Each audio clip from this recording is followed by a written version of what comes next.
Welcome back to another edition of Through the Smoke, a Miami Hurricanes football and recruiting podcast here on the 24/7 Sports Network. David Lake, joined as always by Gabby Urrutia. We're here to preview Miami's upcoming game against Syracuse. Going to be an opportunity for Miami to bounce back after a frustrating loss at SMU. Miami's in the final stretch of the season here, 4 games left, and it is, of course, important for Miami to finish the season 4-0 with a 10-2 record, see where the chips fall from there. Before we dive into things, of course, want to highlight Canes Connection. That's Miami's collective. Miami is in a position to close out this recruiting class in a strong manner. And in order to do that, they need a strong collective. And you can go help in that area by becoming a member at whatever tier best suits you at canesconnection.com. Plenty of perks when you join, and it's just a great way to support the program in a meaningful way. Also want to highlight our guy, Nick Musarino. There is no bigger Miami Hurricanes fan out there than Nick Musarino. If you've been injured in a slip and fall, boating accident, trucking accident, Uber and Lyft accident, or any type of car accident, Nick Musarino is the personal injury attorney you should contact at 561-960-9870 or visit his website at flinjury.law. All right, Gabby, before we dive into Syracuse preview talk, I think it's worth touching on the first college football playoff rankings that were released this week on Tuesday night. Miami checks in at number 12, number 18 overall in the CFP rankings. And I just want to give you the floor. Like, what are your thoughts on being ranked number 18, initial CFP rankings? How did the ranking in general hit you from a Miami perspective? I think it's about where I expected them to be, right? I think we can get into the weeds of, what it means. I just think the reality is Miami. I think this is a what have you done for me lately type of approach. This isn't just like a straight head-to-head type of thing, like a typical professional model. So there is a lot of opinion based on this, and I think from that regard, I just assumed that that's where Miami was going to land. So, not surprised. I think that there's a lot of interesting conversations that you could have about certain teams that are ranked higher, and I think it just comes down to the reality of where Miami's at, and I think it's Miami dropping the ball and being at 18. I think it puts you in a tough spot to climb. I think it's obviously possible, but yeah, for me it was just about what I expected Yeah. from the committee. And look, we're not going to sit here and feed a bunch of BS in terms of and provide false hope in terms of Miami has a legitimate shot to go make the CFP. Mm-mm. I think they have a small chance. I think there is a needle they can thread to get that done. I think a lot of it's out of their control. But the first thing, of course, is that they got to go 10-2. And look, just in general, even outside of the 10-2 factor, even if they do go 10-2, the first, to me, Gabby, the first CFP ranking, that being ranked number 18, and just how they had it all stacked up, it was not encouraging from a No. Miami Mm-mm. perspective in terms of getting into the playoff. No. Um, there was a few takeaways I had just as it related to Miami, not the whole rest of the country and what the CFP means, et cetera, but just from a Miami Hurricanes perspective. Some of the things I think that Miami's fighting against or having to deal with, as it relates to trying to get into the CFP.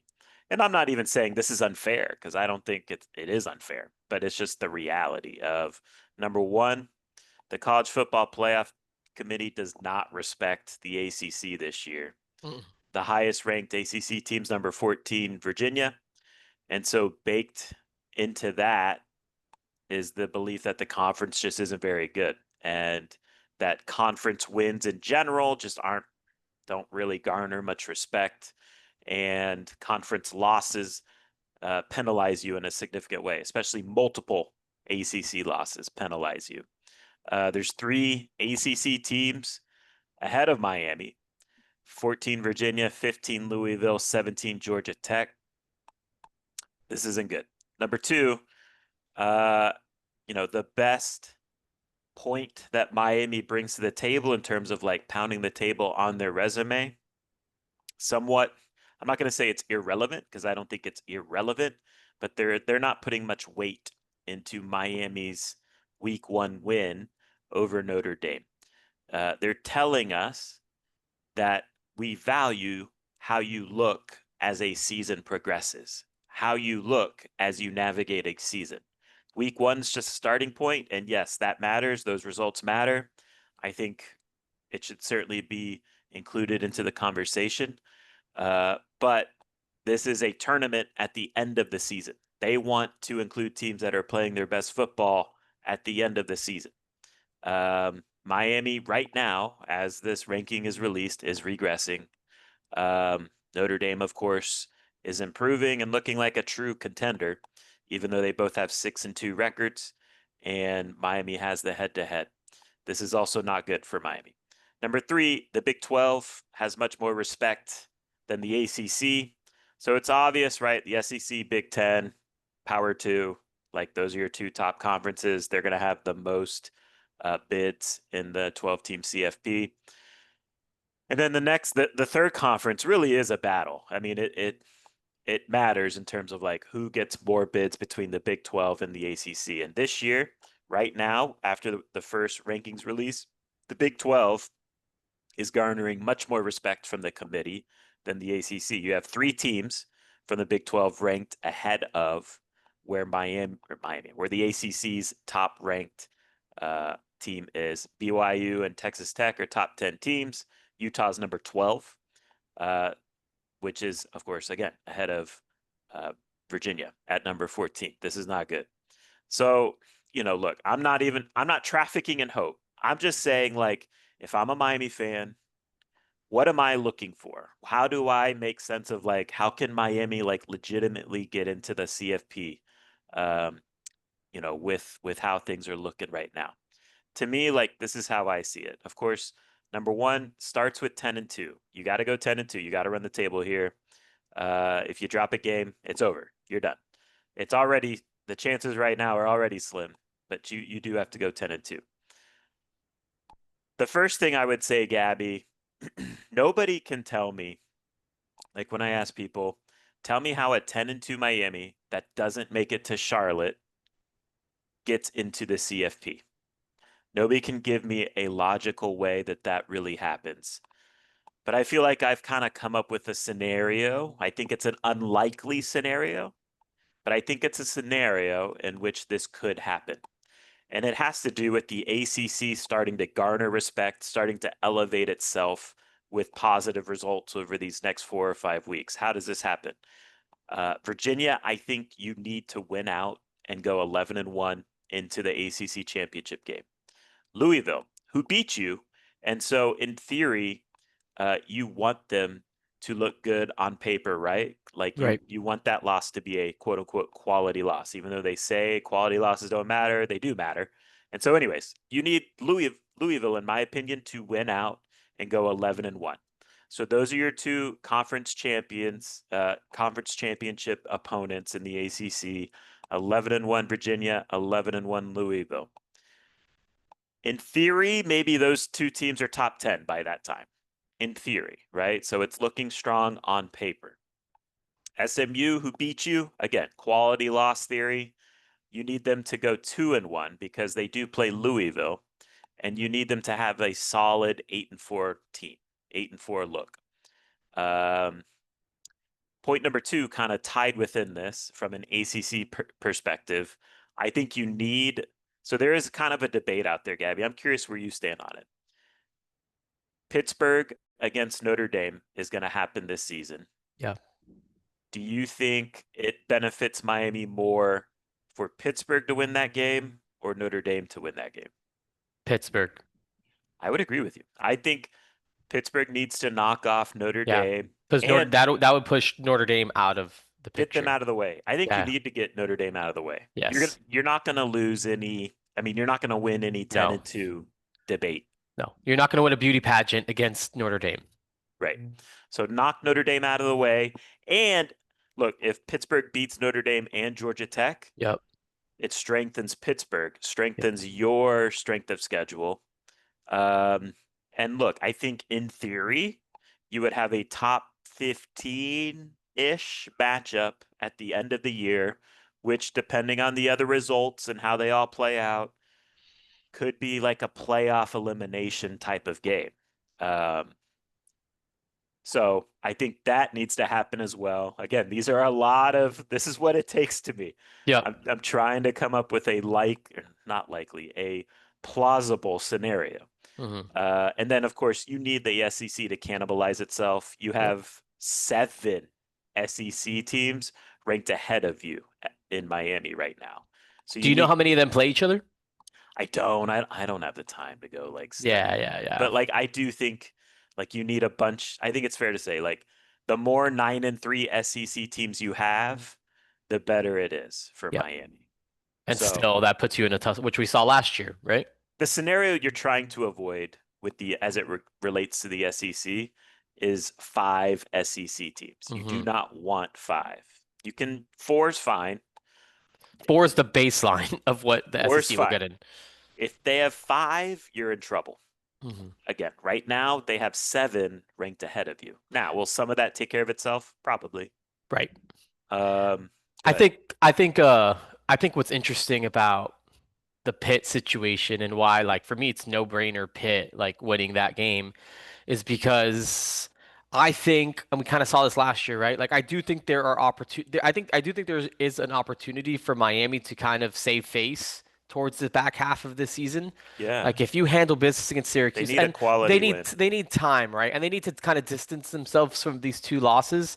If you kind of get to the last to Thanksgiving weekend and that Pitt game matters, and that's a top 15 game, and Yeah, you go on the road and you beat correct. a top 15 Pitt team, I think the conversation at that time will be like, yeah, you know what? Miami kind of hiccuped, but Yep, they got back on track. And we saw how good Miami was earlier in the season when they went and they beat Notre Dame and they beat Florida and all this stuff. And it's like, look, at that point of the season, there's going to be a ton of teams with 2 losses. A ton of teams that have lost 2 games. I think the total margin of the 2 losses, and I'm just speaking of this exact scenario playing out. This is obviously right. glass, not half, like just Yeah, it's just overflowing full. grasping at straws is what we're Yes, doing. exactly. Yeah, and Yeah, it's like in this, extremely hypothetical situation, I think Miami would be able to. I think they'd be back in the they would have a discussion or an argument because of that, but they would have to handle business, and I think they need to kind of play for style points down this stretch. If they win these agreed. games, I think they need to win, and they need to win pretty. Again, their total margins of losses would be what, 6 points against SMU, three against Louisville. So that's 2 losses by less than 10 points. So I think that's something, again, quality losses against a hypothetical Louisville team that's going to play for the ACC championship game.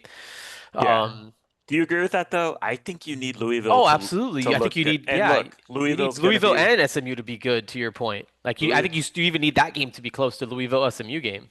Louisville's without Isaac Brown, so that's going to Yeah. be tough for them Oof, to that's pull this true. off. Um, but yeah, I mean, look, and then also too, like I think they need the Big 12 to they Yeah. need to me, I think BYU needs. We got to be big BYU fans. uh, honestly, I think I go the other way. I think you You need go Texas. BYU to lose a bunch. I think you need BYU to drop 2, Yeah.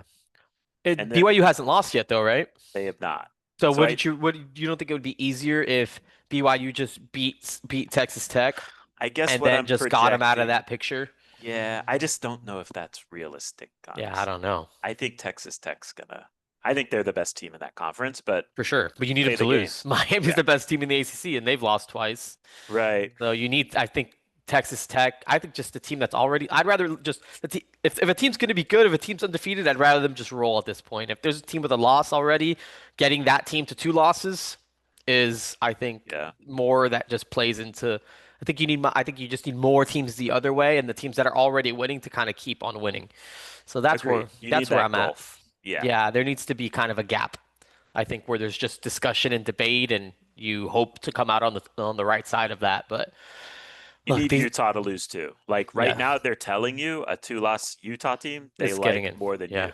yeah, So, and Utah, I think, is out. Like they're most likely not getting to the Big 12 championship hmm game. So, there needs to be a lot that goes right, and yeah, I think it's pretty slim again that Miami gets there. But yep. to me, man, like I don't know how you feel about this point. If Miami goes 10-2, I am very encouraged about where things are at with the program in general. With like, you know what? They hiccuped, but last month of the season, or last four games of the season, they actually finished strong. They handled Yeah. business. Even though it looked like there wasn't going to be a CFP at the end of that rainbow, they still handled business like a hmm real program does. 10-2. And then, yeah, you pound the table and complain like, we're supposed to be in. Yeah.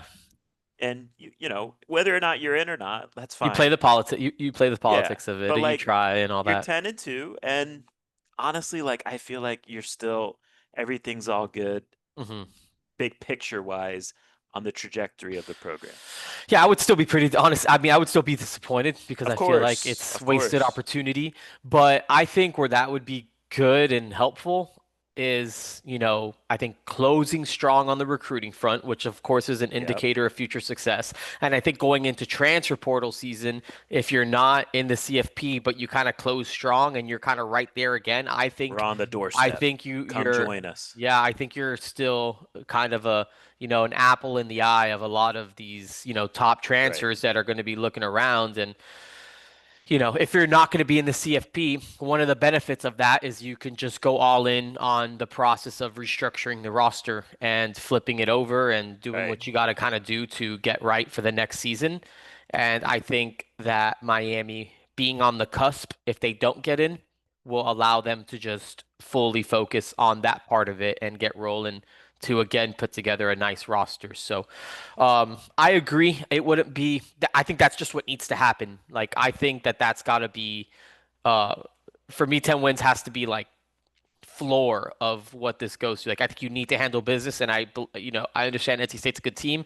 You got to handle business there. Pittsburgh's going to be tough that last week of the Yeah. season, especially if they win. Pitt could also be kind of beat up. They got to play Notre Dame and Georgia Tech. Like however that ends up looking like, Pitt could very easily be a huge game at the end of the year that you need to go and handle business, Right. regardless of where your standing It is is. a playoff game. If Right. both Pitt and Miami handle business, Yep. that's a playoff game, whether Yep. or not the winner gets into the playoffs. Yeah. It should be treated like a playoff game. Those will be, really, really. I mean, that'll be a highly competitive game. So that's where I stand. Yeah. All right. Let's dive into Syracuse real quick. I mean, look, I'll say this on the front end. Syracuse to me is like the worst team, worst power four team that Miami will be playing to this point. I think they're worse than Stanford. Um, so we're not going to like do a deep dive on Syracuse talk. But we will talk about this more like from a Miami perspective, what we want to see as it relates to getting this thing back on track. And again, closing out with a 4-0 finish. But you got number 18 Miami hosting Syracuse. This game's at Hard Rock Stadium. 3:30 kick on ESPN. From an injury talk standpoint, Coach Cristobal said like he essentially said Mark Fletcher's doubtful. I'd categorize it as like doubtful to out. CJ Daniels, he said, is out. OJ Frederic out. Ahmad Moten, he said, is doubtful, maybe to questionable. If I'm them, I hold out. Like even if Moten is legitimately questionable, I'd hold him out this week too because I don't think you need him. Syracuse, really the injury that's notable is to their quarterback Steve Angeli, who tore his Achilles during a victory over Clemson. When he sustained that injury, he was maybe the most productive quarterback in the country, if not one of the most productive. So they were hitting on their quarterback again. Last year they got Kyle McCord, crazy productive. They were starting to find their stride with Steve Angeli. He tore his Achilles, and since then it's just been a nightmare of results and play. Another one to keep an eye on was Syracuse. I mean, they're dinged up here and there, but their center, Austin Collins, starting center, he was, I believe, questionable for North Carolina. He didn't start, but he played 18 snaps against the Tar Heels, so his availability is something to keep in mind. The all-time series between the two programs, Miami leads it 16-8. Syracuse won last year's matchup. Of course, heartbreaker 42-38. College football playoff spot on the line. ACC championship game spot on the line. They lost. Miami has won 4 straight at home against Syracuse. That dates back to 1999. Syracuse this season, they're 3-6 with a 1-5 record in the conference. Again, since the Stephen Angeli injury, they are 0-5, and during that stretch, they're scoring 12 points per game, and their defense is allowing 33 points per game. Head coach is, of course, Fran Brown. He's in his second season at Syracuse. He has a 13-9 overall record. His background's on defense. He came up as like a defensive backs coach, Matt Rule guy, dating back to their days at Temple, followed him to Baylor. He then went on to coach some at Rutgers and then Georgia. And then he was given his opportunity at Syracuse to be a head coach. He's from New Jersey, so he's like your Northeast tough guy, proud native of Camden, New Jersey. One of the better pound for pound recruiters in the country, I would say. Would you agree with that, Gabby? Sorry, I was Yeah. unmuted. Yeah, I definitely would. Um, Offensive coordinator Jeff Nixon, he was also Syracuse's OC last year. Um, he is also their running backs coach. He comes from an NFL background, also a Matt Rule guy from their days at Baylor. He was a running backs coach with the Giants, assistant head coach with the Carolina Panthers, running backs coach with the Carolina Panthers with Matt Rule as well. Um, was with the 49ers and the Dolphins and Eagles from 2007 to 2016. Matt Rule, and Jeff Nixon were high school teammates. Last year was Jeff Nixon's first time as like a true play caller, and he did a terrific job. Showed he can really dial it up, and I think he showed it this year too when he has a quarterback. So, uh, also just notable changes that they've made this week to their offensive staff that I think are notable or interesting. Nunzio Campanelli moves from quarterbacks coach to tight ends coach. Mike Johnson, he is now coaching quarterbacks. He coached at Oregon with Mario Cristobal, so he has some knowledge as to how Mario Cristobal is and operates. And then they elevated Josh Gaddis to wide receivers coach. He was an analyst. He, of course, was an OC under Mario Cristobal for one season, so they've shaken things up. Fran Brown said when he was asked about these shakeups, he basically said, like, look, he essentially said the original staff worked with Steve Angeli at quarterback. We got to change our approach with these different quarterbacks we have now, and try to get better results. And he feels like, essentially, I think what he's saying without saying it is like Angeli's your typical pro style pocket passing type of quarterback. They got to go to more of like a collegey look, spread offense, dual threat quarterback type of attack. And so he thinks these tweaks will help in that regard. Defensive coordinator still Elijah Robinson, second year in that role, rising star, defensive line coach at Texas A&M. He's also from Camden, New Jersey, played at Penn State, coached under Matt Rule uh, at Temple and then Baylor. Played a big role in Texas A&M's very talented class under Jimbo Fisher in 2022, which featured Shamar Stewart. He was the interim head coach at Texas A&M when Jimbo Fisher was fired. And look, so overall, it's a good staff. I think they do well for, relative to what Syracuse is, it can't be. Syracuse stats, let's just run through it. Again, like I think these stats in general are still kind of skewed from, the pre-Angeli injuries, but they're still not great. 23 points per game, that's 96th. 371 yards per game, that's 79th. 4.6 yards per play, that's 116th in the country. 17 turnovers lost on the season, that ranks 126. 34% on third down, that's 117th. 54% red zone touchdown rate, that's 109th. Defensively, 30.8 points per game allowed, that's 112th.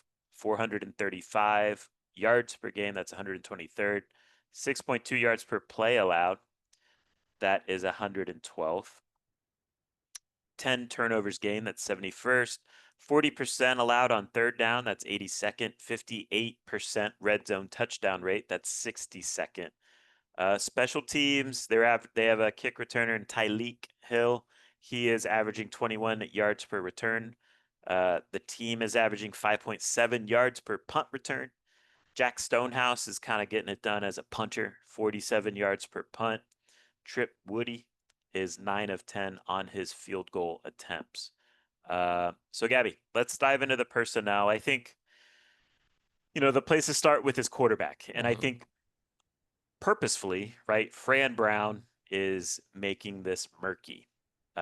When Steve Angeli got hurt, they turned to Ricky Collins, who was an LSU transfer.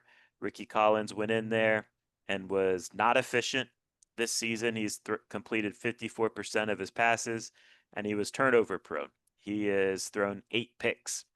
Uh, this past week against North Carolina, they said we're going to open up a quarterback competition. Everyone assumed that meant Luke Carney, who's their freshman, versus Ricky Collins, and it ended up being Joseph Filardi who went out and started the game. He is a walk-on that is there on a lacrosse scholarship, Ooh, and he is not very good. nope. But I guess it's still a possibility he starts this week because so against North Carolina, he was 4 of 18 for 39 yards. Um, Fran Brown liked, or he said he liked, the way he protected the football. So, um, and then the freshman quarterback Luke Carney is also on the table. Gabby, Hmm. uh, I think the dynamic there is the red shirt. He's played in 3 games, so he has one more game left to use before the red shirt. And it sounds like Fran wants to preserve the red shirt, so it's kind of a question of do you want to play Luke Carney in this game, throw him to the Wolves against Miami, or do you want to set him up with a better matchup that could allow him to have some success going into next season, etc. Hmm. So that's a long way to say, like, where do you think, if you were just going to guess, where do you think this thing's going to go with Syracuse and their quarterback situation? Yeah, so I think what's interesting with the quarterback situation at Syracuse is this is a pretty pass heavy offense, which we saw with Kyle McCord, Steve Angeli, and now that it's not that, I think they're scrambling. I think spoke to someone in upstate New York this week, and it just seems like there's just a lot of just question marks about what they can do. It seems like they're kind of handcuffed as far as just what the quarterback situation presents, considering what this offense is structured to do. So I think they know they're in trouble, regardless of what the situation is. So I'm not sure if it's going to be Ricky Collins or Joseph Filardi, Luke Carney, or whatever it is, but I just get this. I get the vibe I'll say that this. Let me say it's. this. Go ahead. So, Fran Brown in his press conference was asked by a reporter if you know a player is going to enter the transfer portal, do you think it makes the most sense to bench that player? And I am reading into that, thinking, why would a reporter ask that? Yeah, I think he's asking that, insinuating he might know that Ricky Ricky Collins, Collins plans to transfer. right?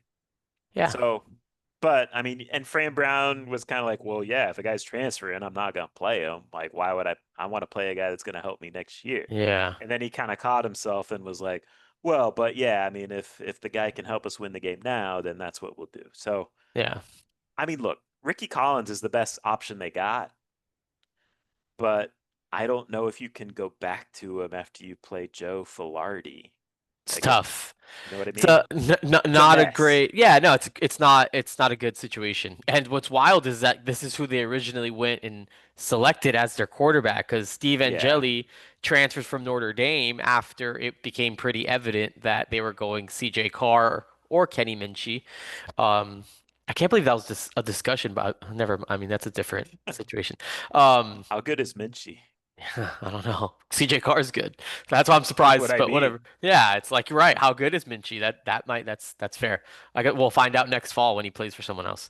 Um, and so Ricky Collins was their guy, and then and Jelly kind of falls on their lap and took him, and then so yeah, this seems like a quarterback situation that's been difficult because I think whenever you lose a starter, it's hard, right? Like losing your starting Yeah, quarterback is tough for nukes your any season. for Yeah, any program, most programs to navigate that. So I just think it's kind of a mess. It's a bad fit. I think any one of these guys are just not good fits for what they want to do.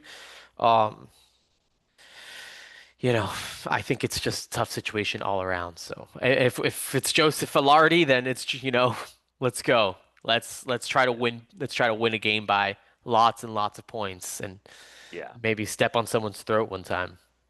How about their skill players around the quarterback? Yeah. Who stands out to you? I mean, Jonte Cook, right? He was Yep. a top recruit out of the state of Texas a couple cycles ago, signed with the Longhorns.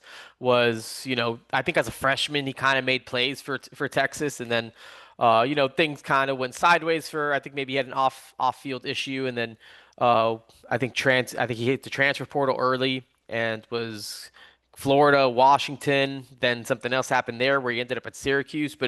He's been the best playmaker, one of the best playmakers for Syracuse this offense this season. He leads the team in catches and receiving yards, 2 touchdowns, averaging 12.8 yards per carry. But he's just a highly talented player.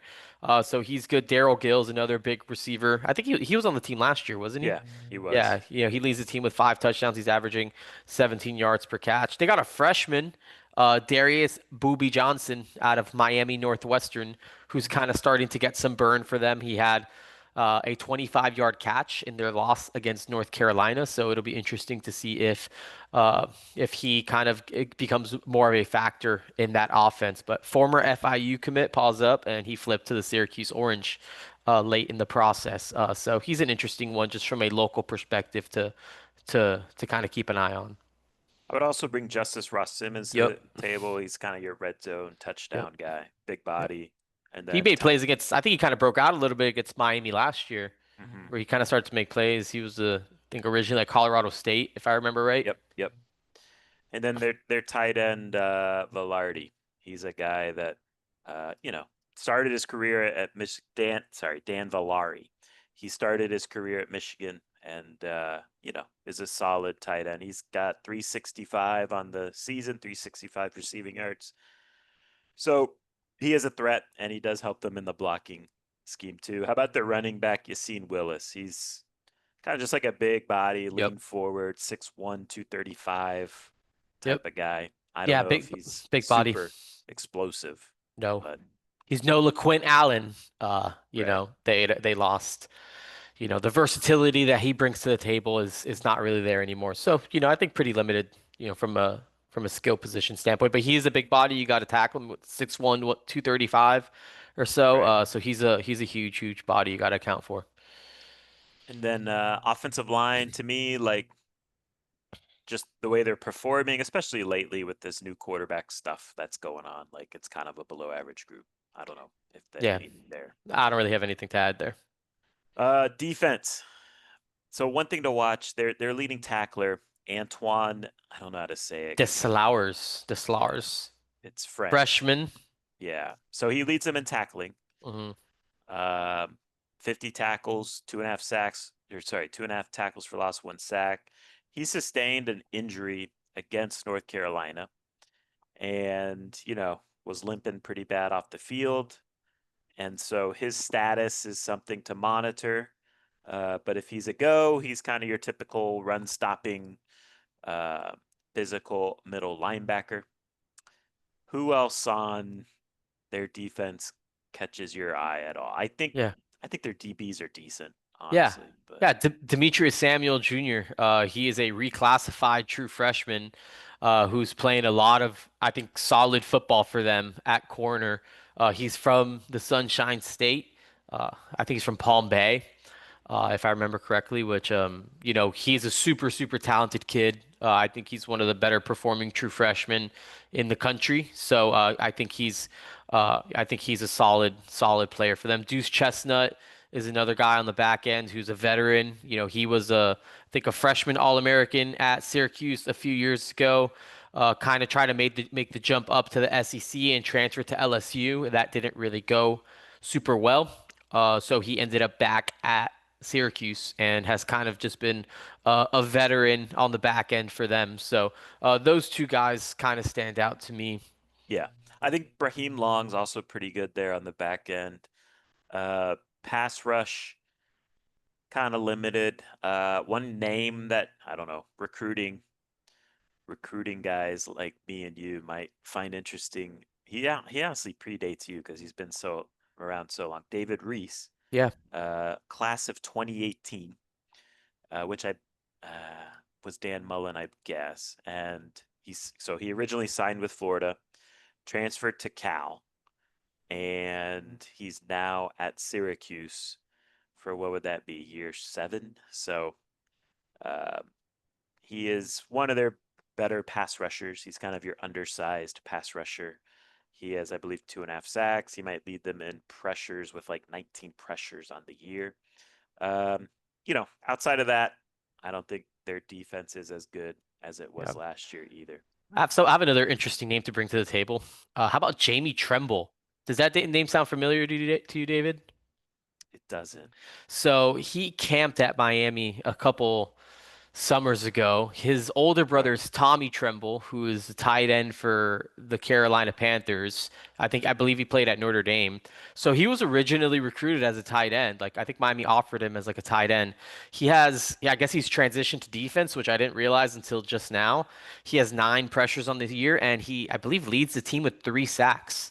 So it seems like he's Okay. more of a rotational outside I linebacker. saw him against North. They were talking him up So he against was in that North originally an Carolina game. offensive player, and like Tommy Yeah. Tremble is an athletic tight end type, and Jamie Tremble was an offensive kind of skill guy, like he was borderline wide receiver, and he camped and worked out and was offered by Miami as a pass catcher. So he's got some natural athleticism. I just saw he's up to 222 pounds, 6'4", so he's got specs, and if he's kind of getting off, I think that's an interesting transition for him. But he seems to be having some relative amount of success, just throughout the year. He had sacks against Pittsburgh, SMU, and then he got one against Colgate and had 3 pressures against Pittsburgh. So he can go a little bit. Interesting athlete, so maybe one to watch. Yeah. He was talked about a lot in that North Carolina game, and his length and his athleticism does kind of catch your eye a little bit when you watch Syracuse. Um, all right. Anyone else, or should we turn the page? No, I think we can turn the page. Okay, let's take a quick break here, and on the other side, we will discuss this game from a Miami perspective. All right, we are back. Gabby, what are the things you want to see from Miami in this game? Where do you want to go? I mean, for me, it's pretty simple, David. I just want to see Miami just kind of handle business. This is a game that, kind of like the Stanford game, where you should be able to just impose your will. I want to see Miami kind of come out and play with a sense of urgency, even against a lesser opponent. I want to see Miami come out and just play a good brand of football. I'm curious if this is a team that's going to come out flat and we're going to be like, oh, like kind of foreshadowing how the rest of the season's going to go, or if we're going to kind of see this team come out and play with a chip on their shoulder and play as if there's something to prove, something to play for, which there is. So for me, it's more about just demeanor and just overall mentality. Like, what are we gonna get from this team out of the gate? Are they gonna come out hot, or are we going to kind of still settle into some of these games and, kind of go a little bit slowly and see what that looks like? I do think that they can be challenged potentially on the outside a little bit because some of these corners I think are actually pretty good. But in general, I want to see how this team just responds to a bad loss, a potential, postseason ending loss. And that's where I'm at. Yeah, I'm with you. I want to see him start fast, and honestly, like it needs to be a two-score lead to me by midway through the second quarter. Hmm. Like control this game early Yep. and put them away. Uh, the thing this is obvious too. Like this is all my points are about what I think it takes to go beat Pittsburgh in the final week of the season. This offense has to be more explosive, and you Hmm. got to find a way to do that. That's kind of the fatal flaw of this team, and you just got to figure it out, whatever that means. Whether that means, changing or not changing, but I would say tweaking your approach. Maybe, I mean, look, I think I'm not like all in on this passing game. But I think it's fair to say that it's better than the run game right now. So maybe tweak that approach a little bit. Um, if you don't want to tweak that approach, find a way to block it up better up front for your running backs. So, uh, I do think with Mark Fletcher likely not playing this week, it's an opportunity to just say, okay, Carson Beck, we're going to put the ball in your hands. We're going to, our pass protection's elite. Hmm. We're going to trust you to go make good decisions, feed the ball, and we're going to ride this passing game for the next 3 to 4 weeks and get it done that way. So, and you do that, I think you're going to get a little bit more explosive. Now, your receivers can't be dropping balls. Yep. I think there does need to be some accountability in that regard where it's like, all right, dude, like Elijah Lofton, you ran the wrong route in the loss against Louisville, and then you dropped a touchdown against SMU. Why are we playing you? He Hmm. he needs to stop. He doesn't need to be playing anymore. So I would like to see tweaks that way too. So I don't Yeah, know. I think even just personnel tweaks, like just talk about the tight ends in general, like it, I don't know. For me, it's like I at this point I would kind of like to see what you have in Luka Gilbert in a more maybe expansive role, or maybe even a Brock shot. Like not saying that they need to play 20 snaps, but I'm curious what they can give you in certain looks, especially if you kind of start taking control of the game. Like I kind of want to see some of these young guys and see what they have too. I think especially at receiver, if we're talking about getting like becoming more explosive, like definitely want to see if there's anything there with, the whole time he's been here, they've talked of guys like Dalen Upshaw. And is it like if he's not ready, he's not ready. But I am curious if like someone like Dalen Upshaw can give you a little bit more juice, as far as just bringing some explosiveness. If you're going to go to like a pass happy kind of, or not pass happy, but just put the ball in situations to create explosive offensive plays. Gerard Pringle's another one kind of pounded the table about like if we're going to be down Mark Fletcher, like I'm curious if he gives you a little bit more of an explosive element in the running game too. So I'm kind of here for experimenting with personnel, especially if you start to kind of get yourself a little more cushion and see if there's anyone here in the back half of the season that can start to bring a little bit more of that, a little bit more of that, where you can get someone's confidence up, where they can help you more down the stretch, and um, You're just to not gonna see. beat Pittsburgh banging your head into the wall like they Right. have been. You're So not. the time to try and see what you got in terms of like expanding the offense and the explosive potential is now. Like Yeah. I think if in this game specifically. yes, if you bang your head against the wall against Syracuse and win, you know, due to outscoring Syracuse in the fourth quarter, like okay, it's great you won the game. Ultimately, that's the goal. But you need to start playing to go beat Pittsburgh in the Hmm. final week, and you're not going to beat Pittsburgh that way. Yeah, I'm So with you. that's where I'm at with that. Um, I don't know anything else. Like, and to your point too, like earlier, like just play a complete game. Like Hmm. no more BS. I'm tired of like explaining away why Miami didn't play well for the first quarter or the first half, like we saw against Stanford. Hmm. Like just play a complete game. Yeah. Just go be the better team. Like go be way better than Syracuse. And I think it's important to if you're going to start because all the politicking is going to start coming in a couple weeks, especially if Miami beats Syracuse, which they probably will. And if you go and you beat NC State next week, you got Virginia Tech. Like that's when the coaches are going to start going on ESPN, right, and talking about their programs and start talking about why they should be in there. Like you need to start winning with some style points now, starting now. And I think you need to become more explosive and you need to dominate these teams. Like there can't be any more. People are going to keep looking for reasons to pick Miami apart.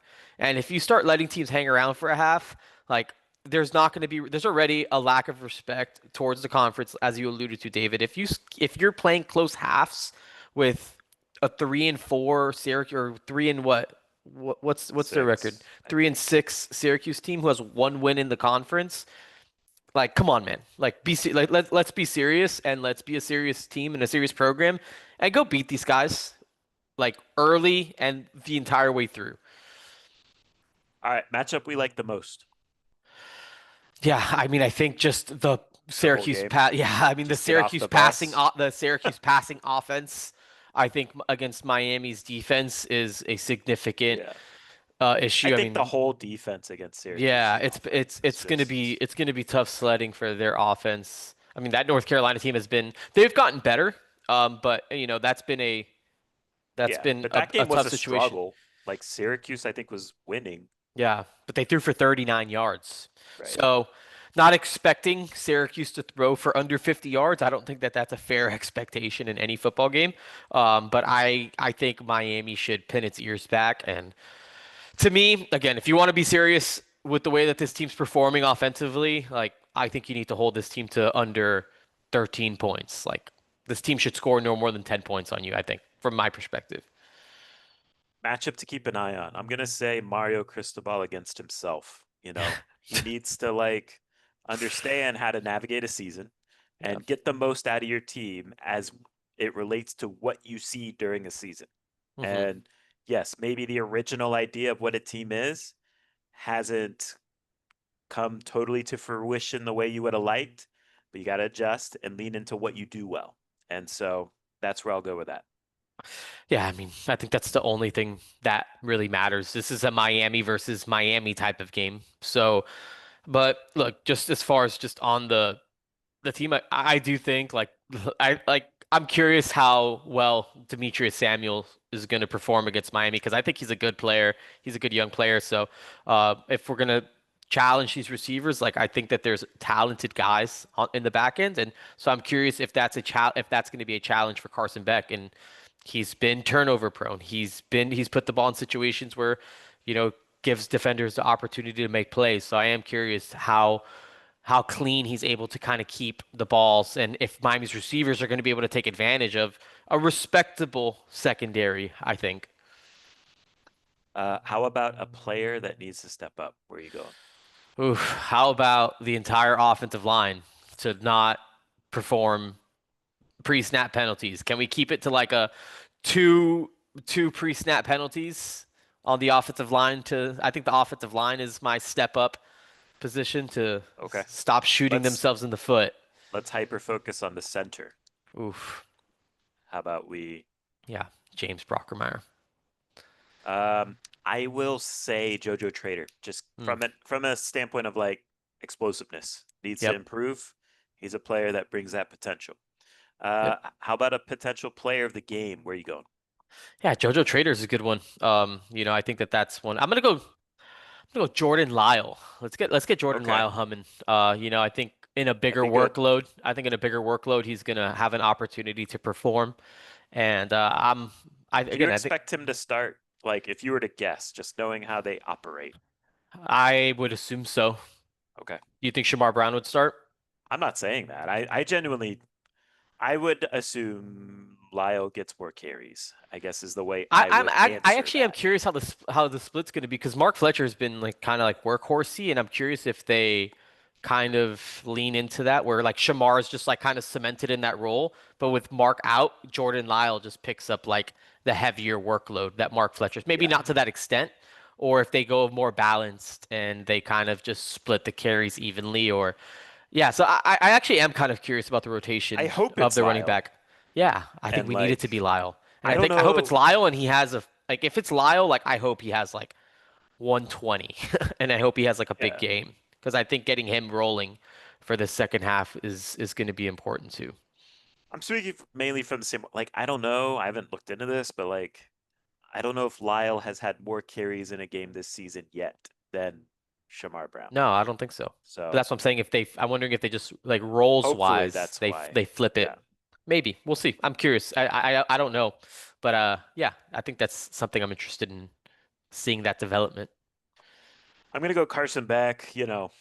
Again, this is more me hoping than like predicting, I guess. But this offense needs the quarterback to start slinging it around and protecting the football. I think you saw a lot of that for, I don't know, 85% of the game against SMU. And so, hopefully that continues. And in addition to that, you get a little bit more explosive in terms of just like a little more chunk plays, right? You know, instead of 15-yard explosive plays, they're 25 plus yard explosive plays, which means you have a better chance of scoring, etc. But anyways, Carson Beck, get him going. He's your key to these final four games. All right, lines, odds. Miami is a 28.5 point favorite. The over under is 45.5. So again, it's similar to that Stanford type line where it's like a huge line, Hmm. a low over under. So they're expecting a dominant defensive performance essentially, and Miami to roll to dominate and handle business on their end. Where are you going with this? What would you predict? Yeah, I don't know. Again, that 28 points is just a lot. Miami did cover it against Stanford, right? The They 30 did. The points. last touchdown covered it. Yeah. I'm gonna go like 30. I'm gonna go like 32 to 7. So I don't think that covers it. Or yeah, 35-7 doesn't cover it, does it? Nope. Nope. Try to do the math. Half a point. Nope. 35-7 don't cover, but Miami rolls. I think that this should be a roll out of bed and win by 3 scores type of game. We'll see if Miami handles business and does that, but that's kind of where I'm at with this matchup. I'm going to say Miami 44, Syracuse 10. This is the worst team Miami's played yet. Again, I think they're worse than Stanford. And I think Miami will come out and, play more of a complete game than they did against Stanford. So, in terms of like a four-quarter performance. So, I'll say 44-10. The road to 4-0, Oof. 10-2 starts now. Again, this is a game where it's like, okay, if you're for real, you smash Syracuse Yep. and your backups are playing, with 4 minutes left in the third quarter on. So Yep. let's see how they handle business. And appreciate Evan for listening. Go check insidetheu.com. Recruiting never stops, and there's certainly going to be stuff on game day in that regard. And until next time, take care.